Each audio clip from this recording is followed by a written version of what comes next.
मैं इनकी पिटाई भी करता हूं और प्रेम भी करता हूं। क्यों? क्योंकि जिनकी मैं दिन रात आराधना करता हूं वो उनकी सेवा में सदा तत्पर रहते हैं। मानव और एक बात ध्यान रखना, यदि कुछ चाहिए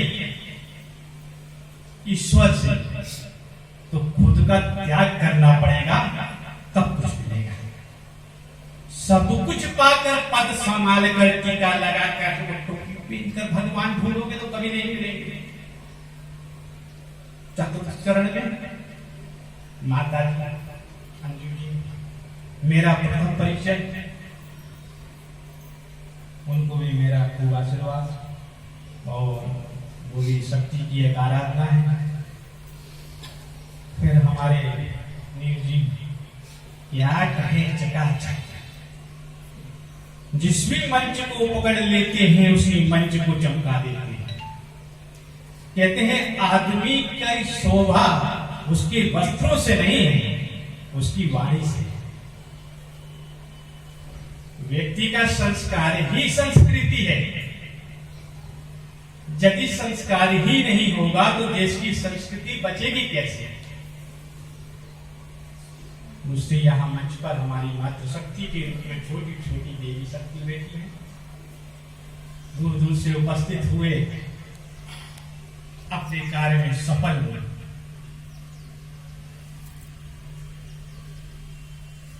पहला, भारतीय संस्कृति में शक्ति की आराधना।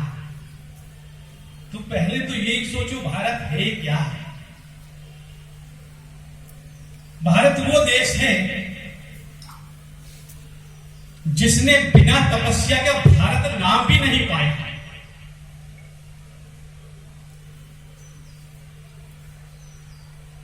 भगवान श्री राम भरत, लक्ष्मण और शत्रुघ्न है, जिन्होंने राष्ट्र को संभाला उसका नाम राज से आया, और जिसने मंगल किया वो मंगल हुआ, उसका नाम पड़ा श्री राम।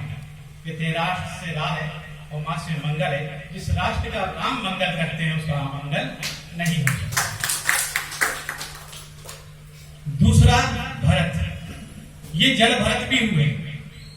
इनको इतनी उपाधियों से सम्मानित किया गया कि बड़े बड़े देवताओं ने और आदि शक्ति स्वरूप ने सोचा कि क्या होना चाहिए इस भूमि का नाम, तो उनका भारत के बराबर कोई त्याग नहीं दे सकता, क्योंकि भारत त्याग का ही रूप है, इसलिए उनकी भारत का नाम ही भारत पड़ गया। भरत जी का त्याग रामचरितमानस में सुना होगा। शक्ति की आराधना में अपना जीवन परिवर्तित कर दिया था, जिसने देश के लिए और राष्ट्र के लिए अपना राजपाट त्याग दिया। यह भी एक शक्ति है। चतुर्थी में लक्ष्मण जी, जिन्होंने अपने लक्ष्य को संभालने के लिए भारत के लिए बहुत कुछ किया। शत्रुघ्न जी ने जिन्हें राजपाट का कार्य संपन्न किया। अब बची माता जानकी जी।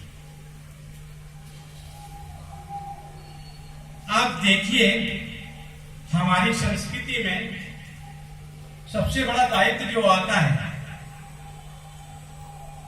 तो किसी भी समाज की पुत्री हो, हमारे पिता, भाई या मोहल्ले के कोई भी व्यक्ति हो, उसको नमन करते हैं, उसके प्रति आदर और सम्मान रखते हैं। मगर कुछ दुष्टों ने, कहना पड़ेगा, दुख है, कुछ दुष्टों ने उस शक्ति का भी हनन किया है। और वो भूले नहीं कि वो शक्ति जिसका वो हनन कर रहे हैं, उसके साथ अत्याचारी कर रहे हैं, उनके लिए ही जानकी जी प्रकट होती है और उन्हीं के मृत्यु का ग्रास बन जाती है। वही हुई बात। ये वही रावण है जिन्होंने शास्त्रों में वेदवती का रूप धारण करा और तपस्या की, और रावण ने उनके बाल पकड़कर खींचा और उन्होंने उसी समय कह दिया, रावण, त्रेता युग में मैं ही तेरी मृत्यु की गास बनूंगी। और वो बात सत्य हो गई। देखो, नारी का अपमान राष्ट्र का अपमान है, क्योंकि मंथन यदि होता है और मंथन से यदि राष्ट्र के लिए कोई प्रकट होता है तो वो है भारत माता, और कुछ नहीं। आप बताइए, जब भारत में नारी ही सुरक्षित नहीं रहेगी तो कोई भी देवलोक या कोई भी आराधना क्या सुरक्षित हो सकती है? नारी ही जननी है। जब जननी इस देश की सुरक्षित नहीं होगी, वो जनेगी नहीं, तो भारत कैसे चलेगा? हम आराधना करते हैं 9 दिन, अरे 9 दिन बस आराधना करते हैं, फिर उसके बाद अपने घर की सगनी को पीटते हैं, उनका अपमान करते हैं। ये कौन सी आराधना है? आदर, सम्मान और संस्कृति और संस्कार ये सदा हमारे अंदर बने रहना चाहिए, तभी मैं मानूंगा कि आपने शक्ति की आराधना की है। यदि आप खंडन कर रहे हैं तो आप अपने आप के साथ धोखा कर रहे हैं। आप बड़े बड़े मंचों पर देवी की आराधना करते हैं और पूजा करते हैं, और वहां पर पहुंचने वाली हमारी मातृ शक्तियों के साथ अपमानित बात भी करते हैं। यही बड़ा दुख का कारण है। हमारी संस्कृति और भारत हमको ये नहीं सिखाती है, हमको बोलने का आदेश देती है। हमको सुधार करना है, और वो सुधार कैसे होगा?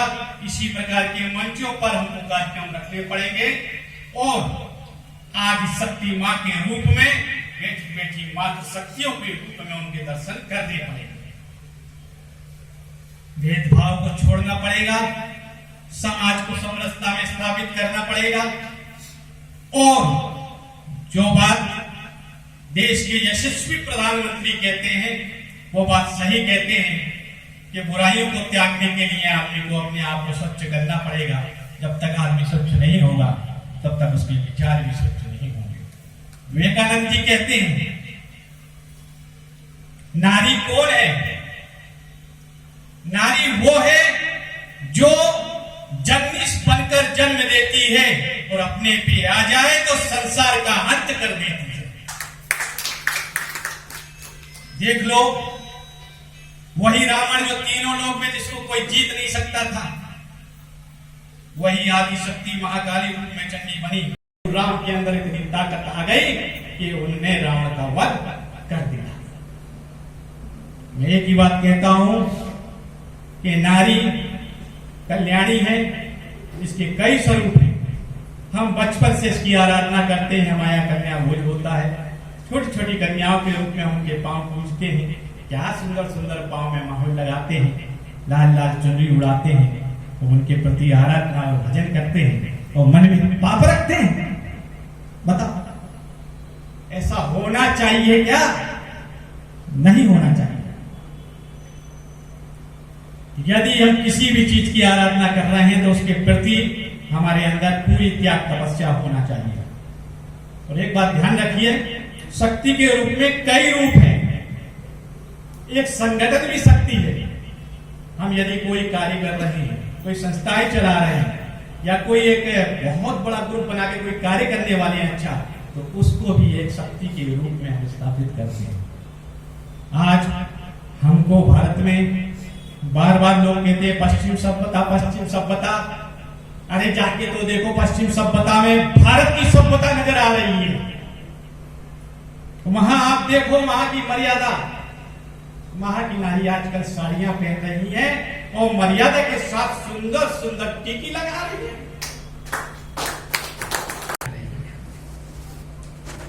बहुत बहुत निवेदन है मेरा, बहुत निवेदन है। मुझे अपना पुत्र समझ के इस बात को स्वीकार कर लेना कि मां, तुम्हारी ही आन बान से मेरी शान है। तुमसे ही तिरंगा लहराता है, तुमसे ही तिरंगा झुकता है, और तुमको ही तिरंगा सलाम करता है। मां, मैं तुमसे यही निवेदन करता हूं कि भारत मां तुम्हारा। आज मुझे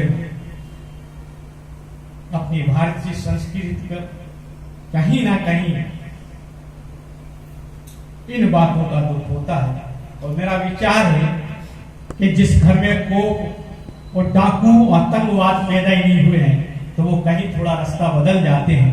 हमारा पूर्ण विश्वास है कि हमारी भारतीय संस्कृति वापस एक दिन पूर्ण रूप में स्थापित होगी और नारी शक्ति पूर्ण रूप से अपना बहुत अच्छा परिचय देगी। रामचरितमानस में कहा भी गया है कि देवी पूछे कमल तुम्हारे, सुर नर मुनि जन मोरे सुधारे। बताओ, जो मातृ शक्ति की आराधना स्वयं संत स्वरूप भी करते हैं तो मातृ शक्ति कितनी बड़ी नहीं होगी। आप भी देखते होंगे हर साल देश के यशस्वी प्रधानमंत्री उनका जब जन्मोत्सव वो मनाते हैं तो वो अपनी माँ से आशीर्वाद लेने जरूर जाते हैं। चले जाते किसी और से आशीर्वाद लेने, क्यों जाते हैं कि हे माँ, तू ही मेरी जननी है और तू ही भारत की शक्ति है और तू ही मुझको दिखती है आदि शक्ति। इसलिए माँ मुझे आशीर्वाद दे कि मैं भारत को और भारत में रहने वाली एक एक नारी की रक्षा कर सकूं, देश के एक एक व्यक्ति के प्रति उदारता दिखा सकूं।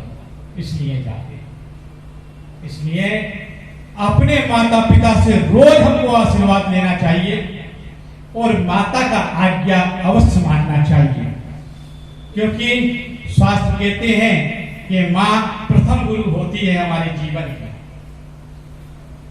और मां कभी गलत रास्ता नहीं दिखा सकती और मां का आशीर्वाद अवश्य लेना चाहिए।